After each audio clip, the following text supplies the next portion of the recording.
Good evening, good morning, good afternoon, wherever you're watching this around the world. Welcome to THFC Tonight, your home of the latest and breaking transfer news, the only channel to give you the up-to-date news which is correct and not based on Sky Sports or the back of a paper or a back of a fishing chip paper bag that Phillip may have vet out of and said, Dermo, look at this.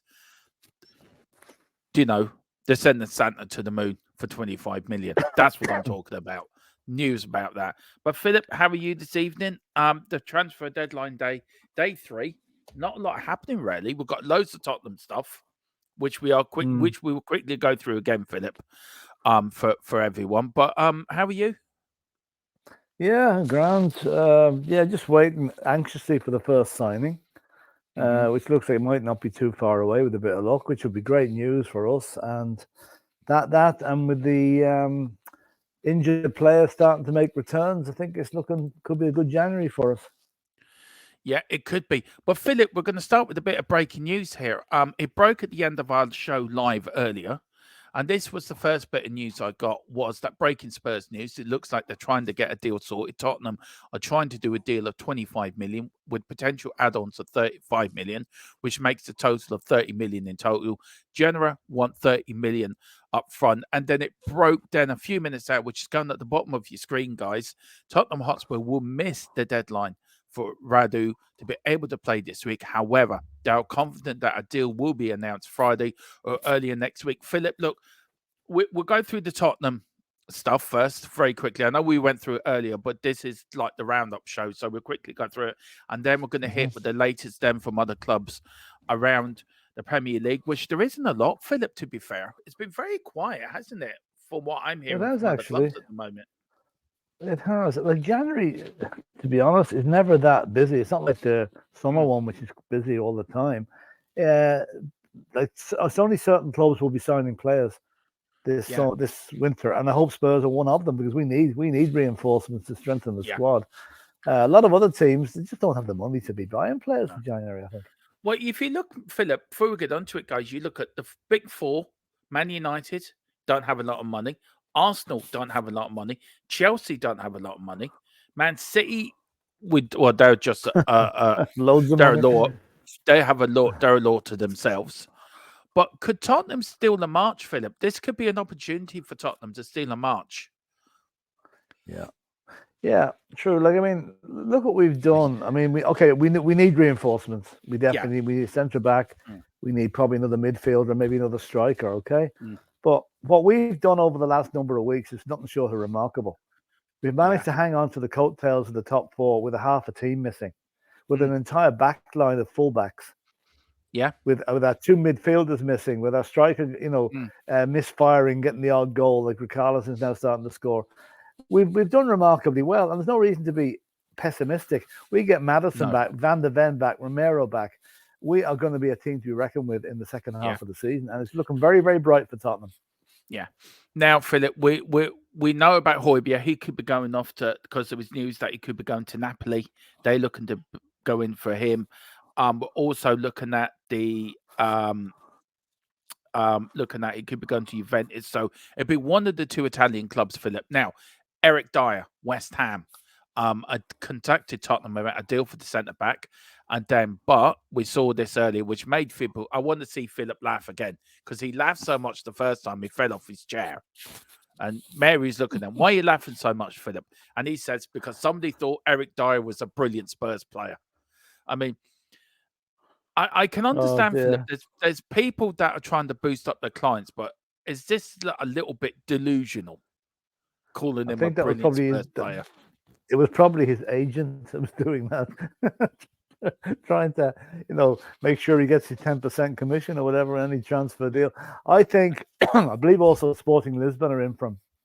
Yeah, he won't be classed as a homegrown player with West. I'm coming to that. He won't be classed as a homegrown player at West Ham, like he hasn't been at Tottenham. So I can see him going to Sporting Lisbon. I think West Ham are probably short on their homegrown number at the minute, and they would need to be buying homegrown players, not foreigners. Yeah. But he technically is. Yeah, we did break this yesterday, guys, so that could be one to watch out for. Cost Jota as well. Phillip had looking to cut ties with Jota. Aston Villa Celtic, we're after him. Do you think he'll go where he knows?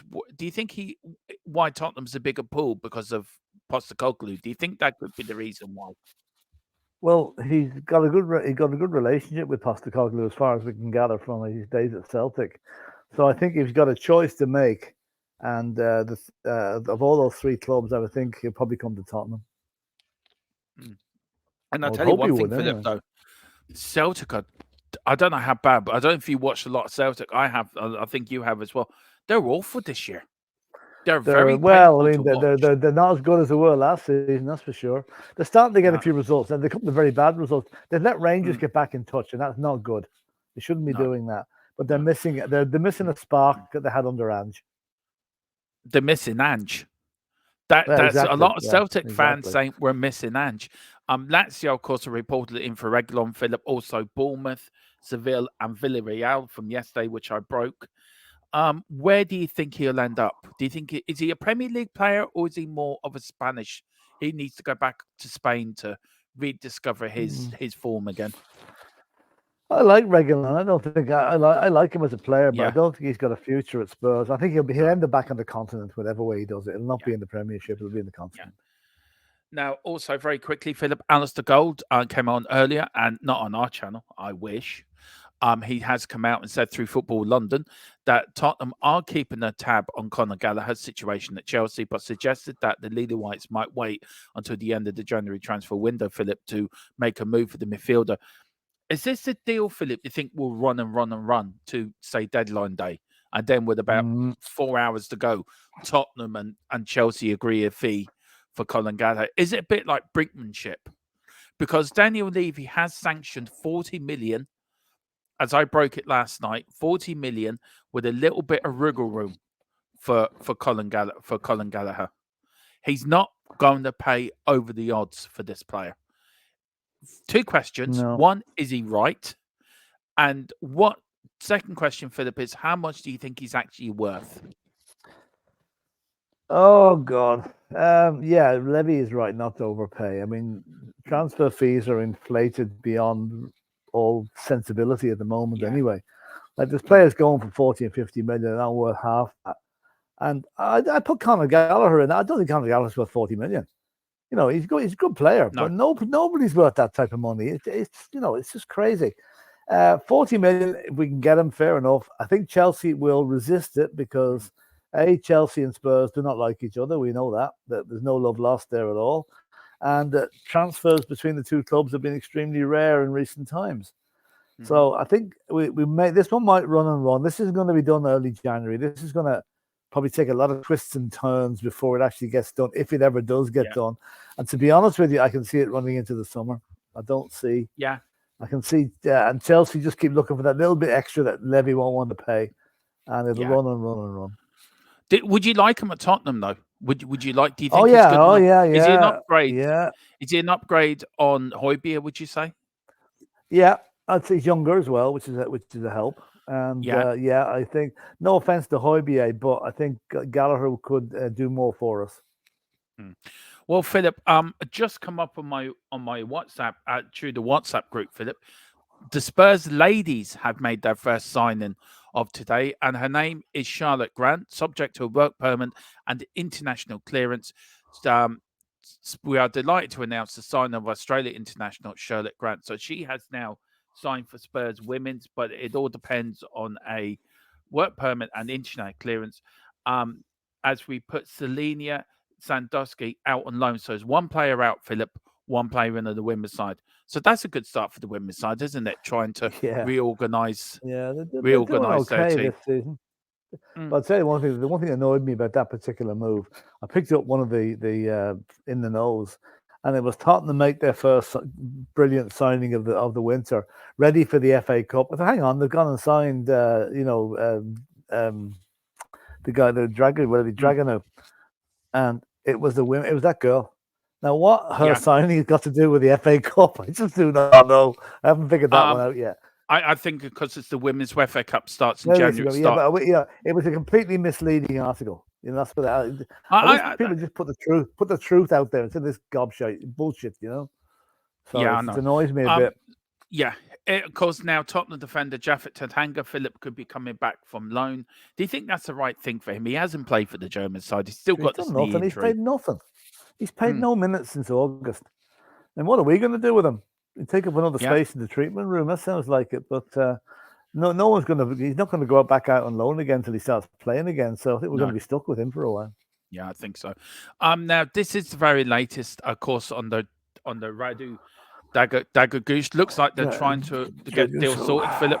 Yeah, so all that we went through that earlier. It's just the latest for you guys, and also Tottenham will miss the deadline. But I have a funny feeling, Philip, he could be announced tomorrow. I just have this feeling he could be announced tomorrow. It's always little bits at the end of transfers, isn't it, Philip? A little bit of you got to pay me agent this month. You got to pay my player this month. It's all about paying loyalty bonuses as well, isn't it? So are you Listen, surprised it's taken this long, or are you shocked that Tottenham have gone in so early? Dermot, if this is completed inside the next week, that would be rocket fast for Tottenham. Really, Yeah. when you think about it, we don't normally do things this quick. So yeah, No. it does. I mean, work permit's going to be an issue as well, and of course you've got to have Yeah. all the image rights and medical. Although I Mm, believe the medical may have been done, which I find that hard to yeah. believe. They've allowed him to do a medical before a fee is agreed. It just doesn't seem to sit right. But anyway, let's hope he's in before the Manchester United match. I'm not expecting him to be Yeah. here for Burnley. No. What one I've heard, Philip, is he had done his medical out in Italy, so it's all done out there. So Right, okay. everything's good to go. Because Ange wanted him in for Friday, so they've just went ahead. The player wants to come, and Yeah. everyone wants to get this deal done. So that's why.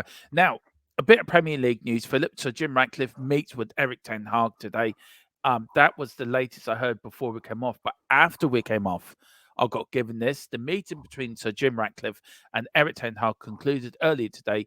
Eric laid out his plans and visions to Ineos owner, who has reportedly left the meeting less than convinced.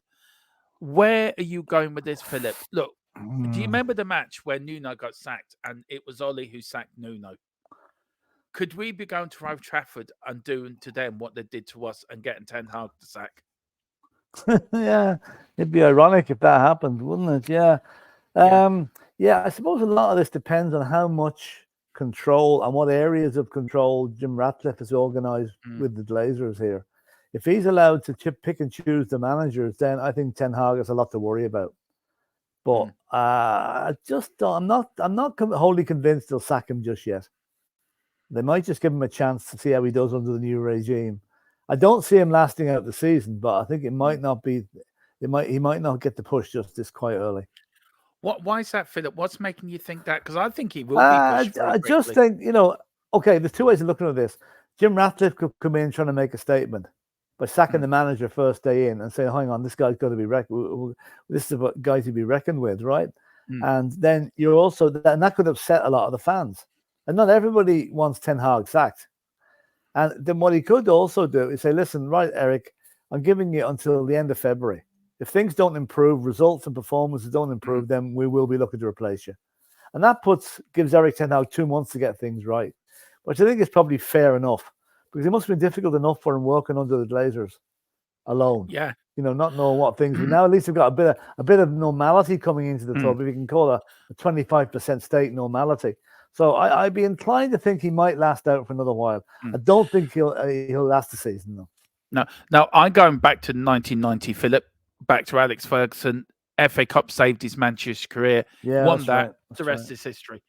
If Yeah. United get knocked out of the FA Cup this weekend, or do you know, will it not matter what happens? Will he go before the Tottenham game if they get knocked and they're If out they, of all competitions? if Do they you, get beaten by Wigan at the weekend, he won't even last to get home. He'd be gone by the time they get back to Manchester, and it's only 10 miles down the road. do you know what I mean? Though, Yeah. Oh no. is this? Listen, if they lose at the weekend, he is in serious Mm, trouble. Well, I'm it's assuming they will win at the weekend. yeah, but is that important? Is this game on Saturday that important to him? I mean, you look at other managers under the pressure. You look at Pochettino's under pressure, Philip. You look at Ten Hag's under pressure, and a few other managers in the Premier League under pressure. Is the FA Cup this weekend really important to these managers that are under pressure to get a result, Philip? To get into the next round. Yeah, it is. Yeah, it is actually. Yeah, like this is the first time in 12 FA Cup games, United have been drawn away from home. So Mm. their luck is out there. But let's face it, if they lose to Wigan, it'll be a huge shock. Yeah. But then again, the FA Cup throws one up every season. It does. And if really this was the one, that would be that'd be an earthquake type shock, really. Yeah. If United go out of the cup, Yeah, just quickly onto Pochettino, Philip. He's under pressure at Chelsea. They're under pressure themselves as a club through being they're being re-investigated by the Premier League over some stuff they did under Abramovich. Thiago Silva has spoke out about he wants to leave because he doesn't like how Poch is running things at Chelsea. We've got players in the dressing room. There's a revolt. Does this remind you of the end of his tenure at Tottenham? Or do you think Chelsea was just a poison challenge for Poch, that it could have gone anywhere else? It would have worked out for him, but Chelsea's just too big of a club for him. No, it's not too big of a club, though. He just made a huge mistake going there. We knew this. We told him, don't go to Chelsea. Go wherever you are. Go anywhere else. But do not go to Chelsea. Because A, it's burnt his legacy at Tottenham. B, we predicted he'd be gone by Christmas. Now, that hasn't come true, although I'd say he's been close to getting sacked. It's just a shithole of a club. Sorry, he should not have gone there.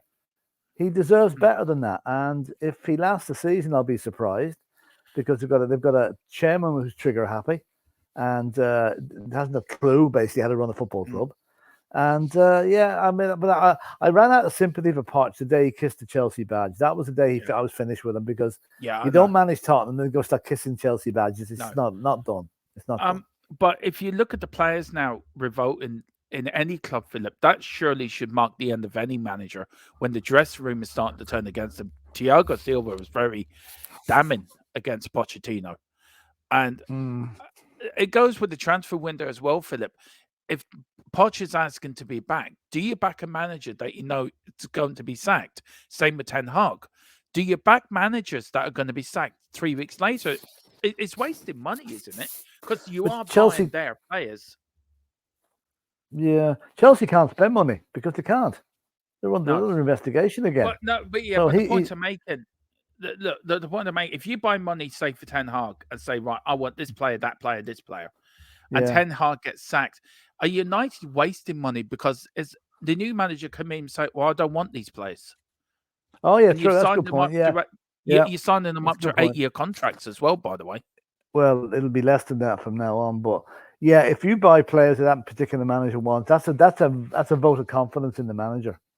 Yeah. So that'll be worth watching to see what sort of players come into these clubs. If they're Ten Hag players, but it won't be Poch players. See, he won't be get money. He bought enough players in the summer to fill out 2 or 3 teams, and he still can't get them working as a credible outfit.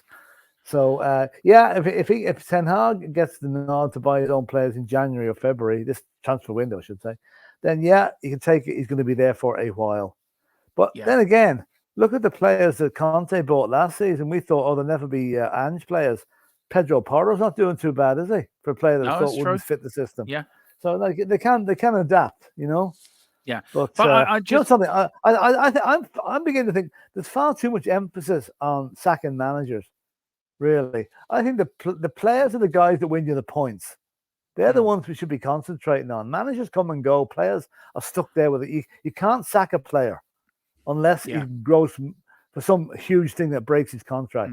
But managers are too a penny. Look at Wayne Rooney. 15 matches he lasted at Birmingham and he's gone. Who could have seen that? I forgot about asking you today. What was your? I mean, Birmingham was stupid to do what they did in the first place, Philip. To appoint a man. It was criminal, honest to God. Look, I laughed when I read that you got the sack. I literally did laugh. I found it so funny.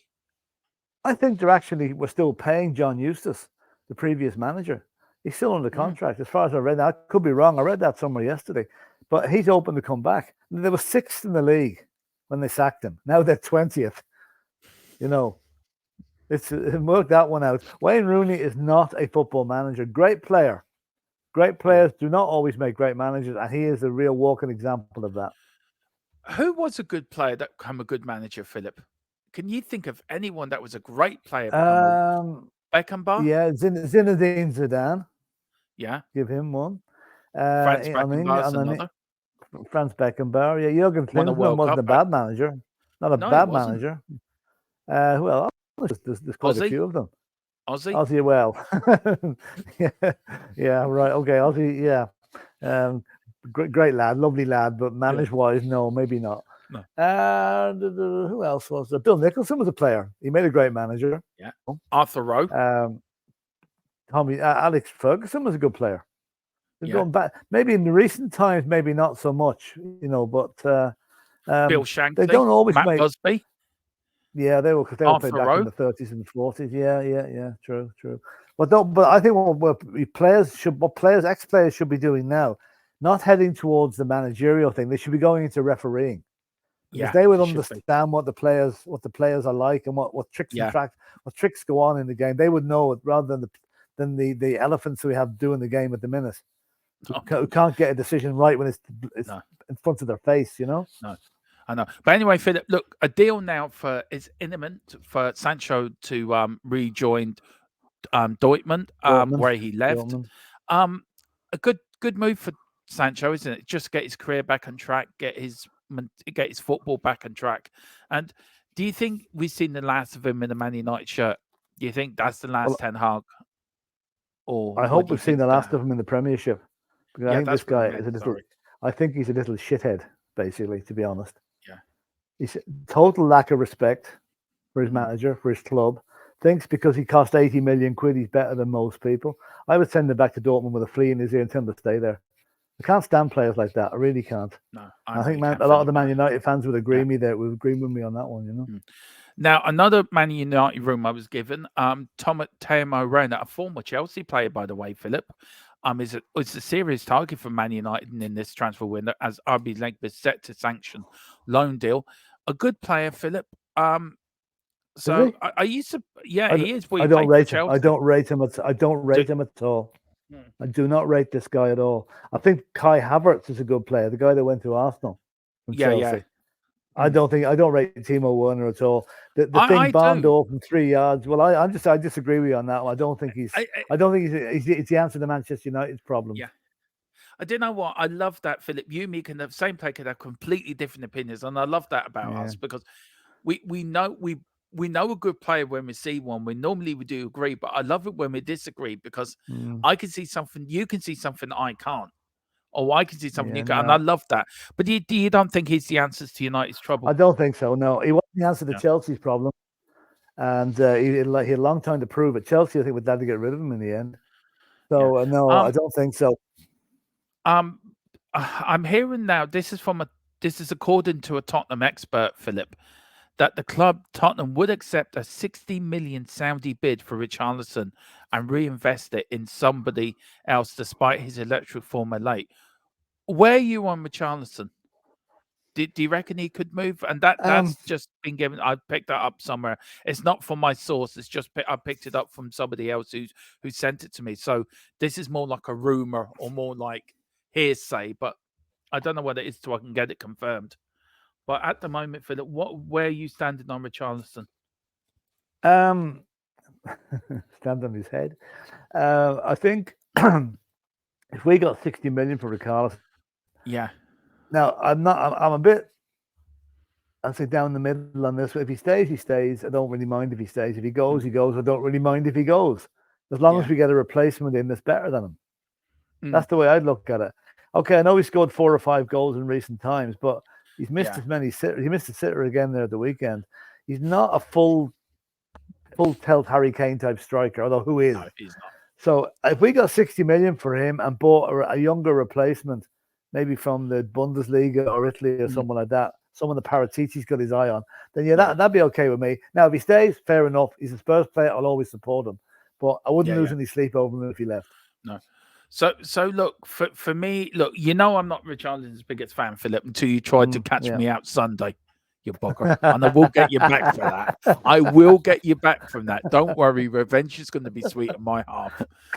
But it was good fun, actually. Me having my rant and you seeing the score, just sitting there with a smile on your face going, I know what's coming. I won't say anything to him, though. I let him hang himself in the middle of the courtyard. Oh, yeah. That's half the fun, isn't it? It is half the fun. I'm not Richarlison's biggest fan. Look, he's done great. And look, I'm been very strong on my opinions on Richarlison. But if we got offered 60 million from Phillip, I would take it. Oh yeah, so would I. We Absolutely, and no problem. I would take it. But look, while he's a Tottenham player, I will support him as well. I may give out about him, but I will support him because he's a Spurs player. Now Newcastle, Phillip, and why Newcastle ain't shutting down rumours of Dan Ashworth joining Manchester United as the new director of football. In short, this come from a report in the Daily Mail, Phillip. In short, because I believe there is a chance he could yet leave United. Do you think? Look, Newcastle United can't spend much this winter either because they're very tight on FFP. Man United cannot spend much because they've got no money. Where do you think Ratcliffe is now starting to look at Tottenham and thinking, hang on, Tottenham is the right model? How Daniel Levy's rebuilt Tottenham's scouting network, got Paratici to do it his way. Do you think that's the model for all football clubs, how Tottenham are doing it at the moment, Phillip? Possibly is. I don't know really. Do you know? I wish. This is one of these moves that isn't going to affect us too much, to be honest with you. If he goes to Man United, Ratcliffe's obviously doing something new down there, and it's just up to your man whether he feels that there's more chance of success at Newcastle than Man United. Now, to be honest with you, at the minute, I'd stay with Newcastle. I was going to ask you, where would you do? Where would you go? I'd stay with Newcastle. The devil you know is better than the one you don't know, to be honest with you. Yeah. And if the Ratcliffe revolution goes belly up at United, who's going to be the first victim? The people he brings in. So, you know. Yeah. Look, as we end up this roundup, Phillip, Premier League and transfer roundup, day 3, nobody's bought anyone yet, by the way, in the Premier League. It's gone very quiet. What's your... You think this is going to be a slow window, Phillip? Do you think it's going to, once one player moves, then everything's going to catch fire? What do you think day 4, 5, and 6 are going to bring us? I don't think there's going to be a lot. I mean, January is not a busy transfer window. No. You get a lot of to and from, maybe in lower league clubs, loan deals and what have you. But no, unless you really need a player in, you don't buy in January. We need the player in, so we have to buy. But I think our main business is normally done in the summer. That will continue. There will be some moves. Definitely there will be some, but I don't see the volume that we see in the summer or anywhere near it.